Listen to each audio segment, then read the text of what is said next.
everyone, and namaste.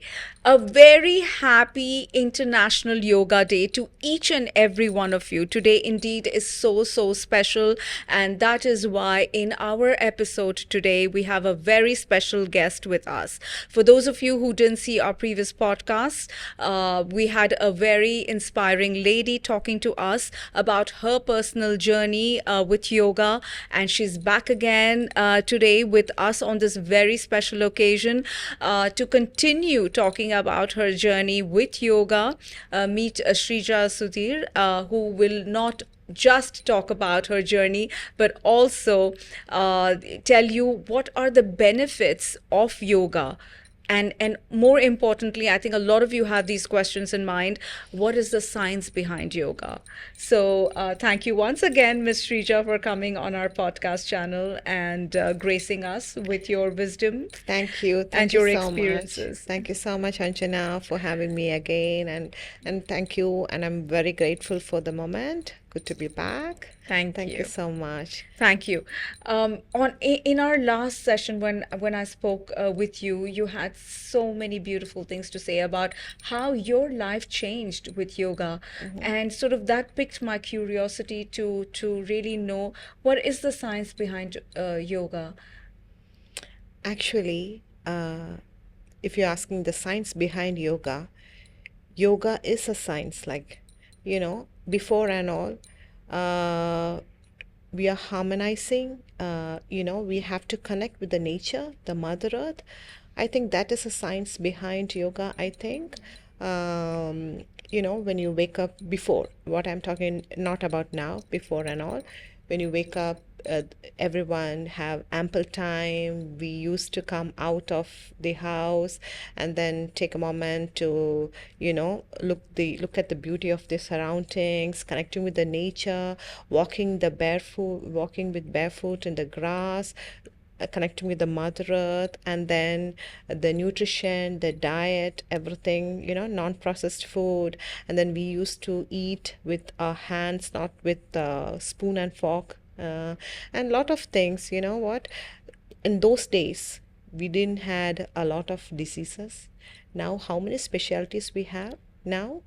Before, there was only one doctor, or traditional one person. Everyone, any disease, we used to go there, and then he gives some herbal medicines, and we are okay. And then, you know what, before and all, like, now all the diseases coming because of our lifestyle. Before, everyone used to do every things by themselves. We didn't had washing machine, we didn't had a mixie, so many things. Now we are very comfortable. We are very comfortable zone, and then every time we are sitting in the sofa, and whenever we wake up, we're having coffee, we're sitting, and then we're driving to office, again sitting in the car, in the office full time you're sitting, and then back home, maybe you're relaxing, watching a movie, again sitting. The postures, see, that's how all the ailments, everything happens in our body. That's what I believe.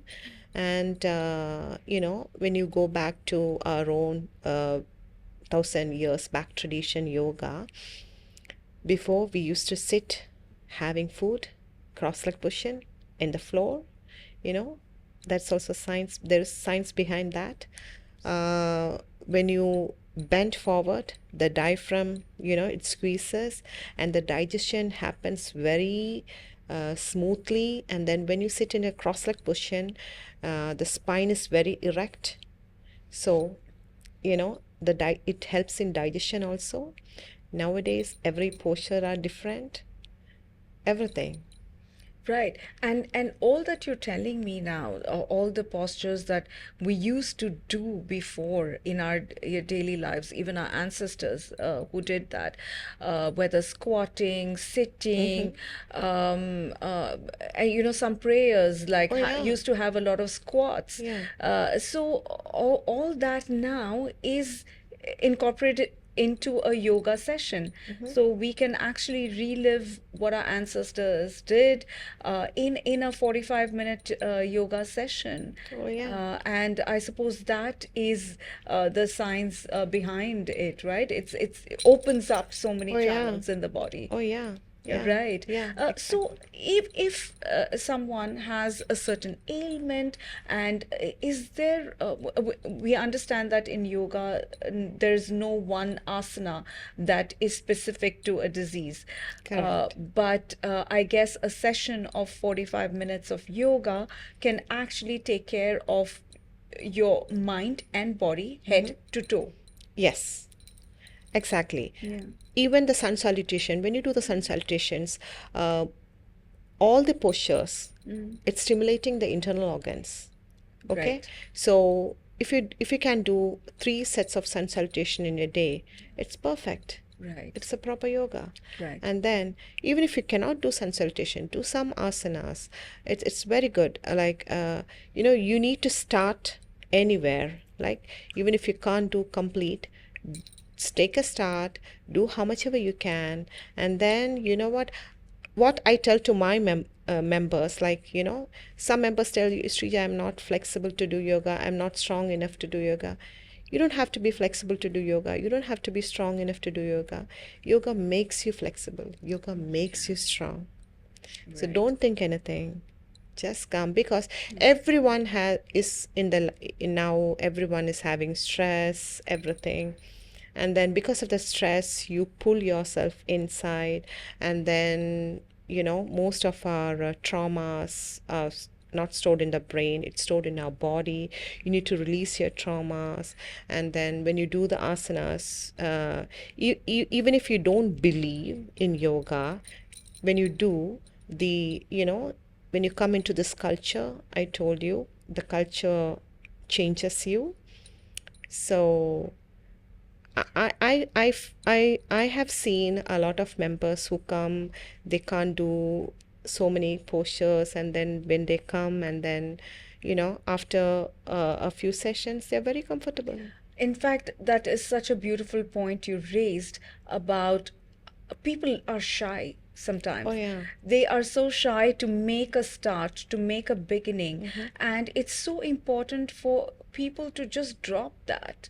And I think parents can do their bit as well, to just tell their kids all the time to drop that, to drop the shyness, to take up classes and just to be fit, and like yoga or any other fitness, but especially yoga, I think should be like at least once in a week, Oh, yeah. right? Nowadays, actually, a lot of yoga studios are there in Dubai now. Yeah. Not in Dubai, almost all the parts of the world. Yeah. A lot of yoga studios are there. Right. And then so many people are going for yoga Yes. class.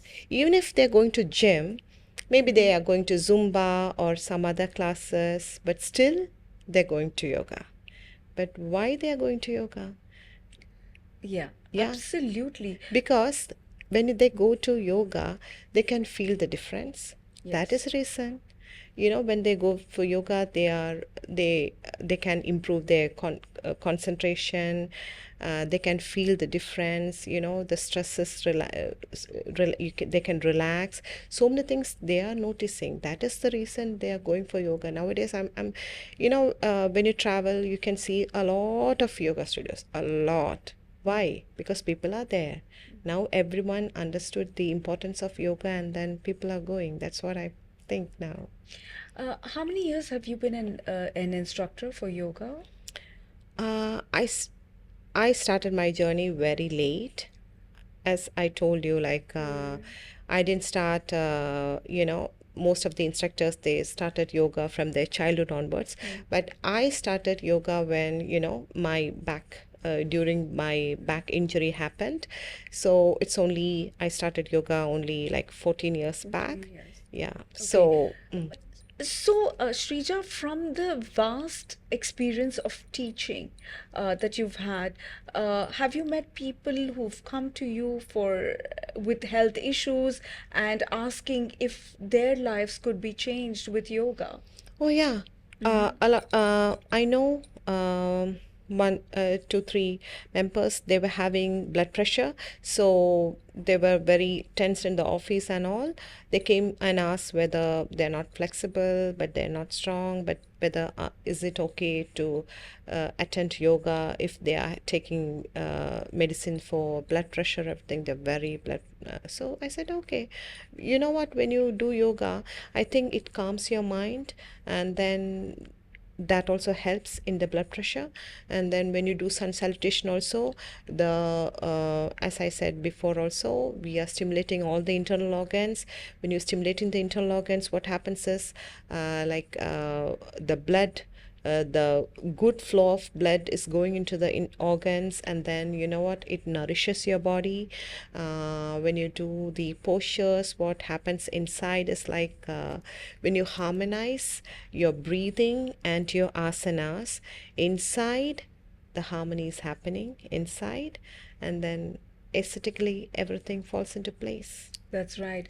And a lot of yoga also, we have breathing, because breath and being aware of the breath is very important when you're doing yoga. Yeah. And that again stimulates the blood flow and the positive feeling and energy, I suppose, inside the body and mind. 100%, 100%. Most of the time, we are slouching, right? Either we are checking your mobile or with the laptop, every time we are slouching. And then what happens is you're squeezing your diaphragm in. So most of the time we are doing the chest breathing. So it's okay to do the chest breathing for, otherwise, the thing is, when you do the chest breathing, that much air doesn't go into the lungs. So in between, you need to do the belly breathing also. So when you do the belly breathing, you can expand your lungs, a lot of things. Yeah. That's So right. breathing also changes. Absolutely. And I feel breathing also helps you stay in your yoga position. Like, Oh yeah, we have a lot of a couple of what it breathing exercises. We have Kapalbhati breathing, we have Anulom Vilom breathing, sun breathing, moon breathing, a lot. All the breathing changes your body, changes your mind. It calms your body. A lot of things happens. Yeah. And right. only thing is, when you do any pranayama, only thing is your spine should be straight. So if you have any back pain, or if you have any spondylitis, shoulder pain or anything, you can sit in the sofa also. You can keep a cushion, and only thing is adjust your spine, sit properly. And also it's better to do the pranayama before any meal. Ideally in the morning time when you wake up, you can do pranayama. But then, you know what, at least minimum do for 5 minutes to get the proper benefit. Right. I think that is so beautifully said. But also, I think someone with, say, hormonal issues, for example, PCOD or thyroid issues, are there asanas that, of course, we know that, there are different asanas that help the whole body, but are there some specific asanas that come to your mind? There is no specific asanas for any particular ailments, but for PCOD and all, we can do the bow pose, Dhanurasana, bow pose, and then lotus pose, Padmasana, and then shoulder stand. These postures helps, but also other postures also. You should do a proper yoga for 1 hour. You can feel the difference. It's not only the PCOD. Like when you don't do any movements like twisting or forward bending or backward bending, when you don't do any of these things, what happens is like your body locks, and then you know what, your muscles also get stiffened, and then it can affect your spine, and then you know what, a lot of internal changes happens before it manifests in you. So it's not like in one sudden morning you are getting this PCOD or you're getting a blood pressure or something like that. It's over a period of time. So what I suggest you is like just wake up. When you wake up in the morning, have some fresh air, connect with your nature. If you can, walk barefoot in the grass, or even if you don't want to go out, inside the house also. There are a lot of this everyone can do, barefoot walking. There are a lot of nerve ending, most of the nerve endings are there, in our feet. That's how the reflexology helps. When you walk barefoot in the grass, what happens is like, Mother Earth is taking care of your, it's a massage, it's a reflexology, a natural reflexology happens. Absolutely. Most of the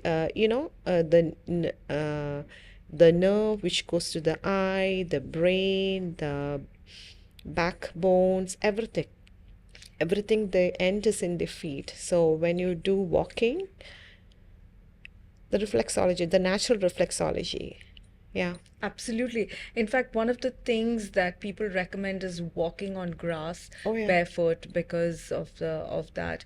And that's another beautiful thing about yoga because you do it barefoot. In fact, I personally, whenever I do my yoga class, it's that one exercise where I'm barefoot and literally, getting my shoes off my feet is itself such a de-stressor. It just relaxes Yes. me. Yes. Just removing my shoes and socks and entering the yoga studio barefoot, that itself is such a You great can feel the feeling. difference. Yeah. Exactly.